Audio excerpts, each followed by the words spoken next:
ఇంత ఐశ్వర్యం ఉండగా, చింతామణి గృహం ఉండగా శ్మశానంలో ఎందుకుంటున్నారని అడిగింది. అడిగితే ఆయన చెప్పాడు, పార్వతి బతికున్న నాళ్ళు అన్ని చోట్లకి వెడతారు,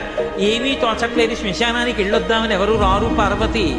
నేనంతవాణ్ణంటాడు, పొడుగ్గా ఉన్నానంటాడు, తెల్లగా ఉన్నానంటాడు, పండితుండంటాడు, పద్యాలు నాకు నోటికొచ్చంటాడు, ఉపన్యాసం చెప్పగలనంటాడు, నాకు పాటలొచ్చంటాడు, నేను నాట్యం చేస్తానంటాడు, నేను అధికారినంటాడు, నా దగ్గర డబ్బు ఉందంటాడు. ఇన్ని ఉన్నాయనుకున్న వాడిలోంచి ఊపిరి బయటికి వెళ్ళిపోయిన తరువాత వాడిని తీసుకెళ్లి 4 కొత్త కర్రల మీద పడుకోబెట్టి చాప చుట్టి తాడు కట్టి పైన